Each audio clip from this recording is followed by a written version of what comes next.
That's what we expected. Unfortunately, we don't have the speed, and most of the time struggle to make the tires work, and then they work for 10 laps and then they're finished. So, no, but honestly, that's more or less what. Waved yellows, and the rule for that is you have to back out. It's a very contentious. But you deserved it, don't you think? Well, I mean, I made sure I was there, so I was closing the gap in the end, and I think in the mid part where I lost the position to Charles as well, I think I was a bit too conservative, trying to look after tires too much. I don't think it made a big difference in the end, so once I started to push, then it was a little bit better, but yeah, I was closing the gap a little bit in the last laps, and then it was obviously good enough to snatch the podium. It's obviously been a really tough year. How good was it to be back up on that podium? Well, obviously good. It's been a while, so yeah, nice to take a trophy home. Is it a relief because you've driven at times this year really well? You just haven't always got the results. Well, we had a rough year so far. We've mostly struggled in qualifying, and once you are back there, then it's very difficult. I think the pace in the race has always been better, but it's been in qualifying where, for one or the other reason, it didn't really happen, and obviously that made a big difference. So I couldn't benefit because I was in the middle of the pack rather than ahead of the pack. Right, congratulations. Thank you. Oh boy, doesn't sound overjoyed, does he? That divorce from Ferrari really can't come soon enough for Sebastian Vettel. And he will be going to the team currently known as Racing Point and taking the seat of this driver here who had a wonderful day and really gave any potential employee. Checo, congratulations. What a race. Yeah, a great race. Difficult one, all the way through. Looking after the tires, trying to learn the conditions. I think it's a great result. In hindsight, I don't know if we could have done any better pitting for a new set there in the end. But in the end, we got the result. My tires were vibrating like hell. I told my team on the radio as soon as I crossed the line, one more lap, and they explode, you know. So no, it was a great race, great call from the team, and yeah, I'm pleased with the result. You didn't put a foot wrong. You said you weren't sure if it could be better, but do you think the win at one point could have been on the cards? No, I think Lewis was extremely strong today. The level he had, he's shown. He just came by easily. My mirrors were full of fog, so I wasn't able to see at all on my mirrors. Maybe that was why I had such a race, but they were keeping me informed about Lewis' pace, and then he just came by. I wasn't even expecting him to be there, so no, I think his pace, he just passed me and disappeared, and he controlled the race from there. Well, great to see you back on the podium. Congratulations. Thank you. Control the race is exactly what Lewis Hamilton did once he got past Sergio Perez today. Nobody could stop him. Nobody could deny him his win. Just an astonishing number now that Lewis Hamilton has racked up, but the biggest number of all, of course, is that number 7 for the World Championships. He is your race winner. He is again a world champion. No one quite like Lewis Hamilton. Here he is. Lewis, 7-time world champion with a champion's drive. How does it feel? Well, my job is done, and or at least today, I feel incredible. Today, when I woke up, I knew it was going to be a tough day. I opened the blinds and it was grey sky, and then it's sunny, and had no idea what to expect. But I just tried to stay calm, not overthink things, and just go out there and have fun. Do what I love doing. This is what I'm good at, and a lot of the time in our lives we can overthink things and get in our own way. So that was really what I was trying to control today. And geez, I really didn't think I was going to be able to produce a result like that, but something clicked mid-part race and I was gone. Just how fun was it out there? Oh, it was so much fun. It was different when I was behind the start and new tires. It wasn't my choice, and I would have started on older tires probably. Struggled, lost position, and then I couldn't get past Seb. I was stuck behind him for ages, and I could see the guys ahead pulling away, and I was thinking, oh, the race is falling further and further away from me. So all I could do there was just keep my head down, just keep same focus, you're not doing the same laps every time. I'm not. I'm always like tweaking things, changing things. Okay, that didn't work. This didn't work. Most things don't work, and all of a sudden, hey, I got it. And so just trying to use all these different tools I had, and all of a sudden it started to work. And you can only dream of a day like this. Finishing 6th and winning a championship, still it just wouldn't have been the same. So this is a super special day. Congratulations, enjoy it. Thank you. Jack, what is it that makes the difference in a racing driver between the normals and the Lewis Hamiltons? I think he said it there, you know, it's such a difficult day. He did not have a good start to this race. There was nothing spectacular about the first 30 laps for Lewis. He was just hanging around, doing okay, but he didn't look like he was going to challenge for the win today, as he said. And he kept his head down when people like Stroll, like Verstappen, they came up against difficulty at some point in the race and they started to go backwards, they capitulated. He kept going and he was just so consistent. And I feel like every time I'm on this show, I'm a Lewis fanboy because it is that consistency that he's so good at. And that's what's got him to this position, and we have to applaud him for that. Nothing wrong with respecting great talent when you see it, and there are few in the history of this sport as talented as Lewis Hamilton. Let's get the championship standings at the end of this Turkish Grand Prix, because Lewis Hamilton has a whopping lead in the championship that it cannot now be beaten. What is it? 110 points. Lewis Hamilton to Valtteri Bottas. Verstappen in third, can still catch Valtteri for second place. Then Perez, Leclerc, Ricciardo separated by 4 points in the battle for fourth in the Drivers' Championship. Sainz and Norris 7th and 8th. Albon and Gasly completing the top 10. A nice little fight there between Sainz, Norris and Albon actually over that P7, P8, P9.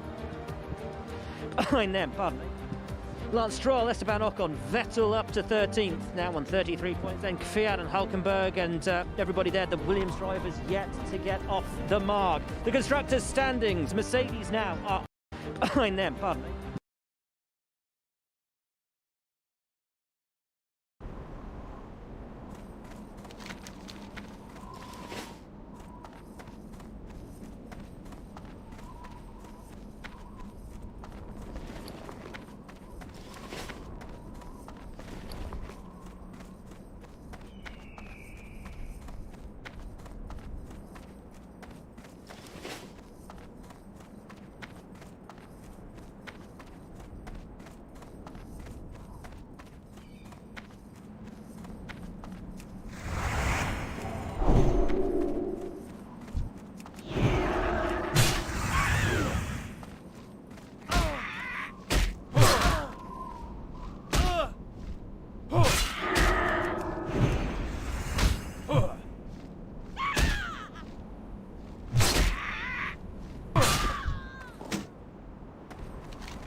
alone. Be careful. Lance Stroll, Esteban Ocon, Vettel up to 13th, now on 30th champion from humble beginnings. He is the benchmark, and arguably, and with increasing purpose, potentially the greatest we have ever seen. Lewis Hamilton, what a racer. We'll see you next time, folks.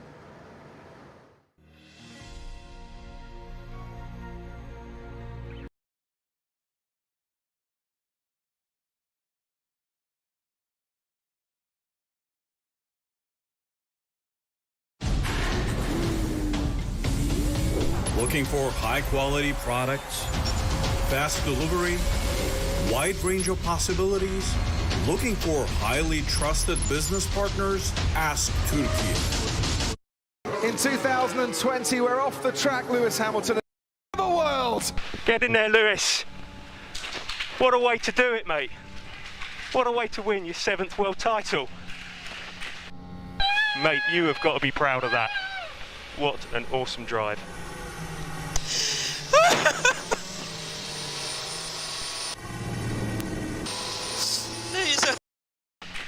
What a way to do it.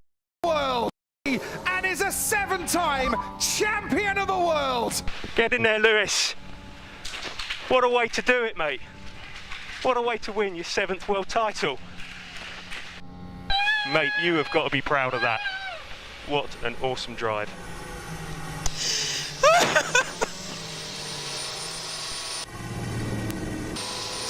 Thank you so much, guys.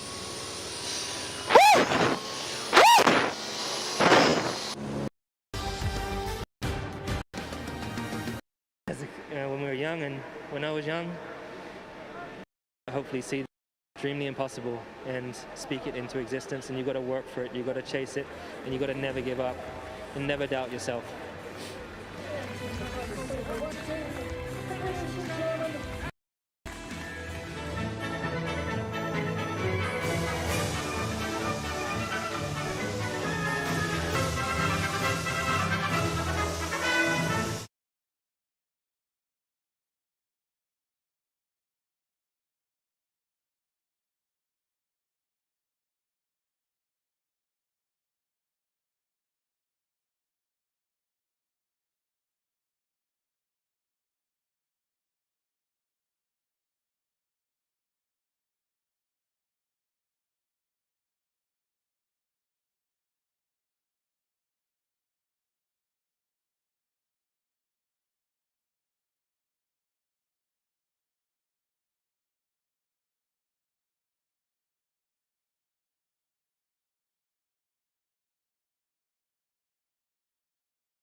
Ishnu Allah.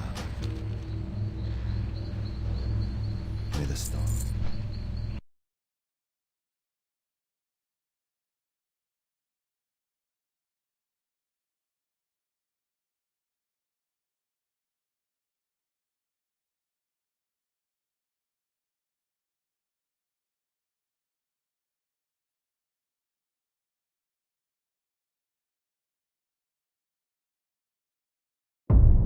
Se você é como a maioria das pessoas, você acorda cedo, toma banho, sai pra... The world of Azeroth as we know it in Classic is huge. The southern and dire races of Azeroth, such as the Harpies and Quillboars and Centaurs. The regions in each of these continents, both beautiful and terrible, sprawl out far and wide. You get to forge your adventure through them, but doing so solely on foot would take forever. So today, we're going to talk about the different methods of travel that we've established here in Azeroth.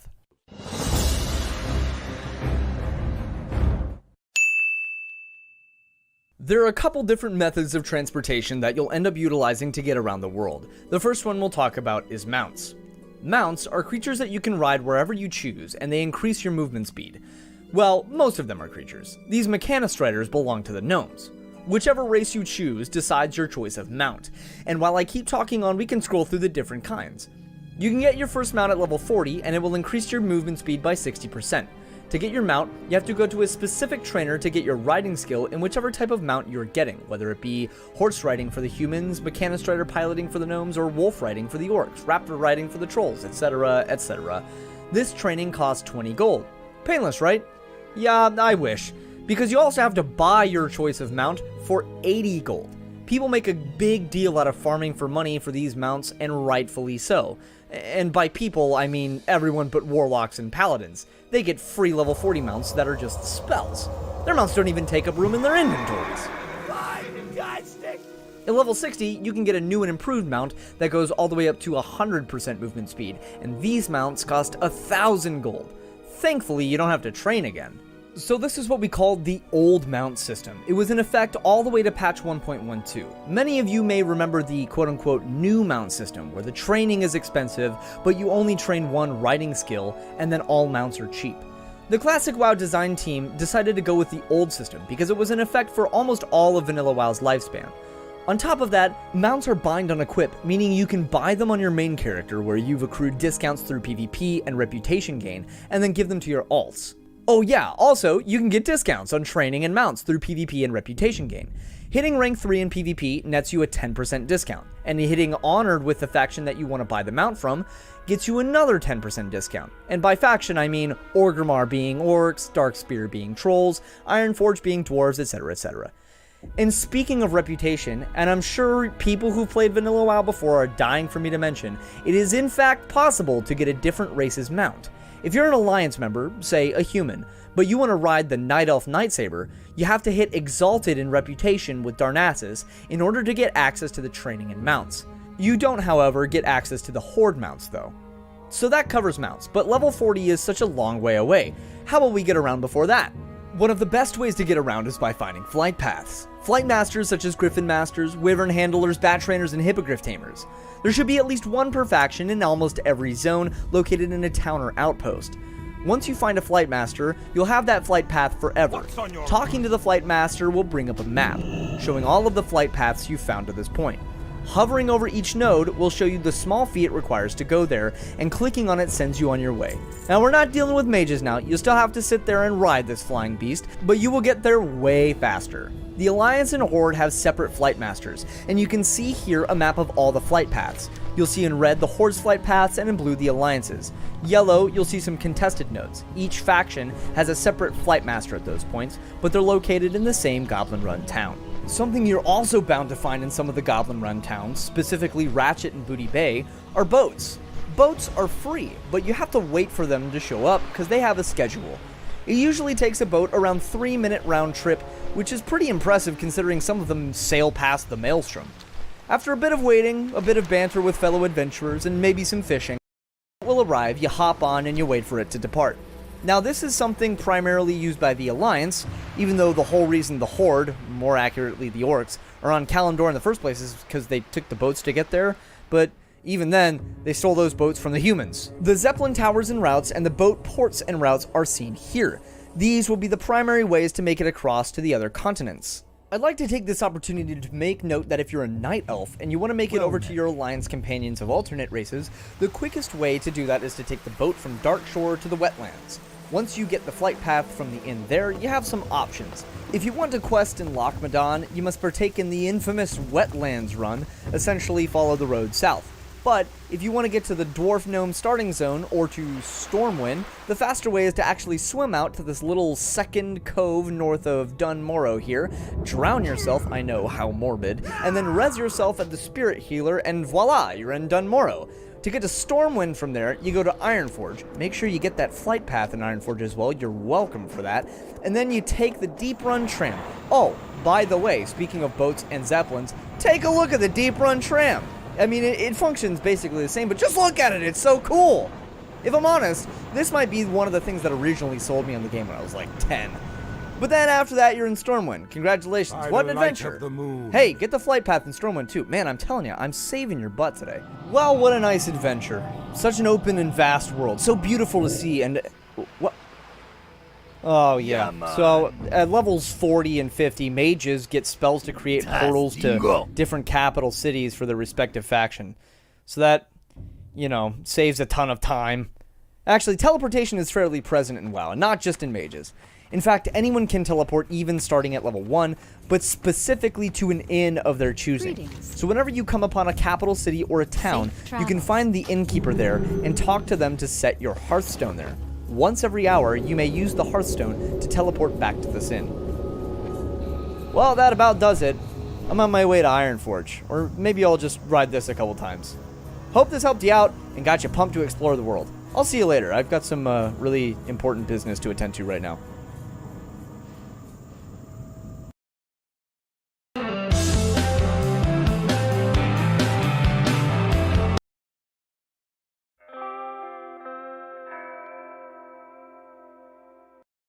This is Tyler. Tyler, with Grammarly's help, is writing an email to his boss, Anita.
I've the finest wares in the land.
Ishnu Allah.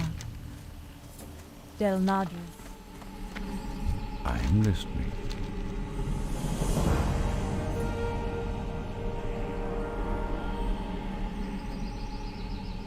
Go in peace.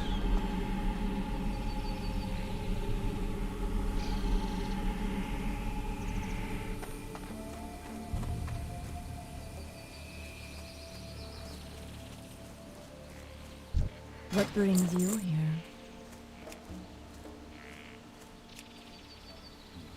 Goddess, watch over you.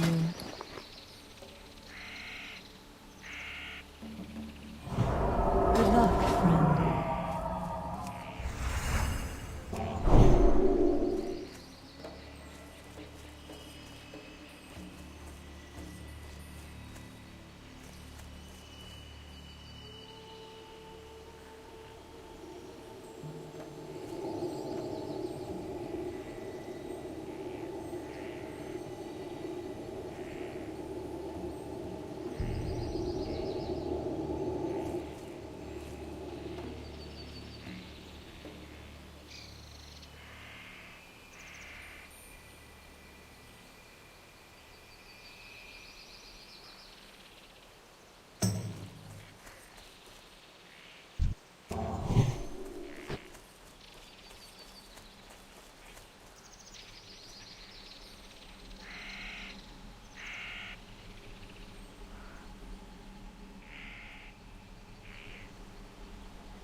I am honored.